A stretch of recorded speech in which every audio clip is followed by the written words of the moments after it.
ನಮಸ್ಕಾರ, ವನಶ್ರೀ ಚಾನಲ್ಗೆ ಸ್ವಾಗತ. ವಿಡಿಯೋ ತಂದಾಯಿತು. ಬನ್ನಿ ಇವತ್ತು ಅನುಪಮ ಸೀರಿಯಲ್ ಹೇಗೆ ಮೂವ್ ಆಗುತ್ತೆ, ಏನು ಸ್ಟೋರಿ ನೋಡೋಣ. ಅದಕ್ಕಿಂತ ಮುಂಚೆ ನನ್ನ ವಿಡಿಯೋಕ್ಕೆ ಸಬ್ಸ್ಕ್ರೈಬ್ ಮಾಡಿಲ್ಲ ಅಂದರೆ ದಯವಿಟ್ಟು ಸಬ್ಸ್ಕ್ರೈಬ್ ಮಾಡ್ಕೊಳ್ಳಿ, ಹಾಗೆ ಒಂದು ಲೈಕ್ ಕೊಡಿ.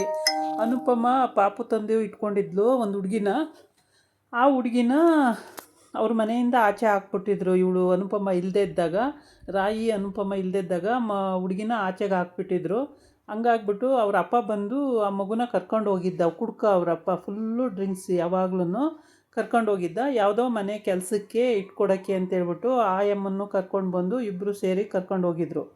ಆವಾಗ ಆ ವಿಷಯ ಇವರಿಬ್ಬರಿಗೂ ಅಮ್ಮ ಮಗಳಿಗೆ ಗೊತ್ತಾಗಿ ಓಡ್ತಾರೆ ಹಿಂದೆನೇ ಓಡಿ ಓಡಿ ಓಡಿ ಓಡಿ ಓಡಿ ಅಲ್ಲಿ ಹಿಡಿದು ಬಿಡ್ತಾರೆ. ಕಾರನ್ನು ಅಡ್ಡ ಹಾಕಿ ಹಿಡಿದುಬಿಟ್ಟು ಅಲ್ಲಿ ಆ ಕರ್ಕೊಂಡು ಹೋಗ್ತಿದ್ಲಲ್ಲ ಆಯಮ್ಮಂಗೂ ಕೂಡ ಸಖತ್ತಾಗಿ ಬೈದು, ಮಗುನ ತೊಗೊಂಡೋಗಿ ಕೆಲಸಕ್ಕೆ ಇಟ್ಕೊತಿರಲ್ಲ, ಮಾನ ಮರ್ಯಾದೆ ಇಲ್ವಾ, ನೀವೇನು ಮನುಷ್ಯ ನೀವು ಅಂತೆಲ್ಲ ಬೈದು, ನಿಮ್ಮ ಮಕ್ಕಳನ್ನ ಆ ಥರ ಬಿಟ್ಬಿಡ್ತೀರಾ, ಈ ಮಗುನ ಮಾತ್ರ ಆ ಥರ ಕರ್ಕೊಂಡೋಗಿ ಕೆಲಸಕ್ಕೆ ಇಟ್ಕೊಳ್ಳೋಕ್ಕೆ ಓಡಾಡ್ತಾ ಇದ್ದೀರಲ್ಲ, ಅವನಿಗಂತೂ ಬುದ್ಧಿ ಇಲ್ಲ ಅನ್ನೋ, ನಿಮಗೆ ಬುದ್ಧಿ ಇಲ್ವಾ, ನಿಮ್ಮ ಬುದ್ಧಿ ಎಲ್ಲೋಗಿದೆ ಅಂತೇಳೆಲ್ಲ ಬೈದು, ಆಮೇಲೆ ಅವನಿಗೂ ಒಂದೆರಡು ಕಪಾಲಿ ಹೊಡಿತಾಳೆ.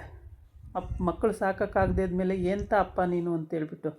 ಹಾಗಾಗಿ ಎಲ್ಲ ಬೈದು ಮಾಡಿ ಎಲ್ಲ ಮತ್ತೆ ವಾಪಸ್ ಮನೆಗೆ ಕರ್ಕೊಂಡು ಹೋದಾಗ ಮನೆಯಲ್ಲಿ ರಣರಂಪ. ವಾಪಸ್ ಬಂದಿಲ್ಲಲ್ಲ ಸದ್ಯ ಅನ್ಕೊತಾ ಇದ್ರು. ಎಲ್ಲ ಆಚೆ ಬರ್ತಿದ್ರು.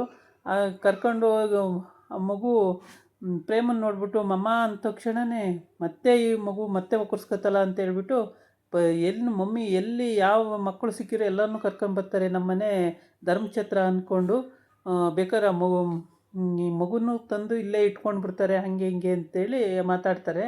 ಆವಾಗ ರಾಯಿ ಕೂಡ ಆ ಮಗುನ ನೀವು ಯಾರೂ ನೋಡ್ಕೋಬೇಡಿ, ನಾನು ನೋಡ್ಕೊಳ್ತೀನಿ, ನನಗೆ ಗೊತ್ತು ಆ ಮಗು ನೋಡ್ಕೊಳ್ಳೋಕ್ಕೆ ಅಂತ ಹೇಳ್ತಾಳೆ.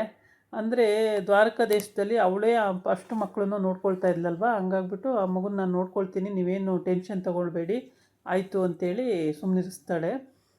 ಆಮೇಲೆ ಎಲ್ಲರಿಗೂ ಬೈತಾಳೆ, ನೀವೇನು ಮನುಷ್ಯ ನೀವು, ಆ ಮಗುನ ಯಾಕೆ ಕಳಿಸ್ಬೇಕಿತ್ತು, ಅವರಪ್ಪ ಬಂದು ಕರೆದ್ಬಿಟ್ಟ ಅಂತೇಳಿ, ಅವನು ನೋಡಿದ್ರೆ ಯಾರಿಗೂ ಕೆಲಸಕ್ಕೆ ಇಟ್ಕೊಡೋಕ್ಕೆ ಕರೆದಿದ್ದಾನೆ ಅಂತೇಳ್ಬಿಟ್ಟು ಆಯಮ್ಮಂಗೂ ಸರಿ ಬೈದು, ಈ ಅಪ್ಪಂಗೂ ಸರಿಯಾಗಿ ಬೈದು, ಅವನಿಗೆ ಒಂದು ಎರಡೇಟು ಹೊಡೆದು ಎಲ್ಲ ಮಾಡಿ ಅವಳು ಕರ್ಕೊಂಡು ಹೋದರೆ, ಮನೆ ಹತ್ರ ಅಲ್ಲಿ ರಣರಂಗ. ಅಲ್ಲಿನೂ ಕೂಡ ಅವಳಿಗೆ ನೆಮ್ಮದಿ ಅನ್ನೋದೇ ಕೊಡಲ್ಲ. ಅನುಪಮ ಯಾವಾಗಲೂ ಎಲ್ಲರಿಗೂ ಒಳ್ಳೇದು ಮಾಡೋಕ್ಕೆ ಹೋಗ್ತಾಳೆ, ಆದರೆ ಎಲ್ಲರ ಹತ್ರ ನಿಷ್ಠೂರ ಹೊತ್ಕೊತಾಳೆ. ಮಗಳಿಗೆ ಇವಾಗ ಗೊತ್ತಾಗಿದೆ ಅಮ್ಮಂದು ಬೆಲೆ ಏನು ಅಂತೇಳಿ. ಮಗಳು ಒಪ್ಕೊಂಡಿದ್ದಾಳೆ, ಪ್ರೇಮ ಒಪ್ಕೊಂಡಿದ್ದಾನೆ. ಆದರೆ ಅವಳು ಸ್ವಂತ ಹೊಟ್ಟೆಲಿ ಹುಟ್ಟಿದ ಮಕ್ಕಳು ಅವಳನ್ನ ಒಪ್ಕೊಳ್ಳಲ್ಲ. ಎಲ್ಲದಕ್ಕೂ ಕೊಂಕು ಮಾತುಗಳು, ಅಂದರೆ ಆಸ್ತಿ ನಮ್ಮನ್ನು ಕೈ ಬಿಟ್ಟು ಹೋಗುತ್ತೆ, ಮನೆ ಮಾರಿಬಿಡ್ತಾರೆ, ಅವರಿಗೆ ಕೊಟ್ಬಿಡ್ತಾರೆ, ಸಾಕು ಮಗಳಿಗೆ ಬರೆದು ಬಿಡ್ತಾರೆ, ಇನ್ನೊಂದು ಮಗಳಿಗೆ ಬರೆದು ಬಿಡ್ತಾರೆ ಅನ್ನಂಗೆ ಇದೇ ಥರ ದಿನವಿಡೀ. ಅಷ್ಟೊತ್ತಿಗೆ ಅವಳಿಗೆ ಅಡುಗೆ ಮನೆಯಿಂದ ಫೋನ್ ಬರುತ್ತೆ.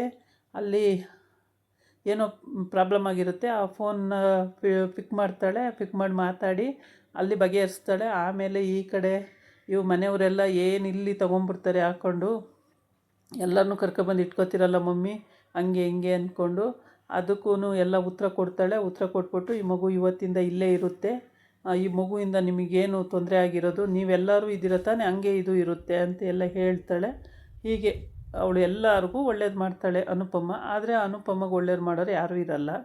ಈಗ ಮಗಳಿಂದ ಅವಳಿಗೆ ಒಳ್ಳೇದಾಗಬೇಕು. ಮಗಳಿಗೆ ಗೊತ್ತಾಗಿದೆ ಅಮ್ಮನದು ಏನು ವ್ಯಾಲ್ಯೂ ಅನ್ನೋದು ಮಗಳಿಗೆ ಚೆನ್ನಾಗಿ ಗೊತ್ತಾಗಿದೆ. ಇನ್ನು ಮಗಳು ತಿರುಗಿ ಬೀಳಲ್ಲ, ಏಕೆಂದರೆ ಚೆನ್ನಾಗಿ ಕಲ್ತ್ಬಿಟ್ಟಿದ್ದಾಳೆ ಬುದ್ಧಿ ಇವಾಗಲೇ. ನಮ್ಮ ಮಮ್ಮಿ ಎಷ್ಟು ಕಷ್ಟಪಡ್ತಾರೆ ಅನ್ನೋದು ಅವಳಿಗೆ ಗೊತ್ತಾಗಿದೆ. ಹಾಗಾಗಿ ಅನುಪಮ ಇಲ್ಲ ಅಂದರೆ ಅವ್ರ ಜೀವನವೇ ಇಲ್ಲ. ಸುಮಾರು ಒಂದು 10-12 ಜನ ಇದ್ದಾರೆ ಅವ್ರ ಮನೆಯಲ್ಲಿ. ಅನುಪಮ ದುಡಿದ್ರೆ ಉಂಟು, ದುಡಿಲಿಲ್ಲ ಅಂದರೆ ಆ ಜೀವನವೇ ಇರಲ್ಲ. ಆದರೂ ಅನುಪಮಗೆ ಕೆಟ್ಟದಾಗಿ ಮಾತಾಡೋದಾಗಲಿ, ಅವಳು ಮನಸ್ಸು ನೋವು ಮಾಡೋದಾಗಲಿ ಇದೆಲ್ಲ ಮಾಡ್ತಾರೆ. ಅವ್ರ ಅತ್ತೆಯಿಂದ ಎಲ್ಲರೂ ಅದೇ ಥರ ಮಾಡ್ತಾರೆ. ಇದಾಗಿತ್ತು ಇವತ್ತಿನ ವಿಡಿಯೋ. ನಾಳೆ ಇನ್ನೊಂದು ವಿಡಿಯೋ ಜೊತೆ ಬರ್ತೀನಿ. ನಮಸ್ಕಾರ.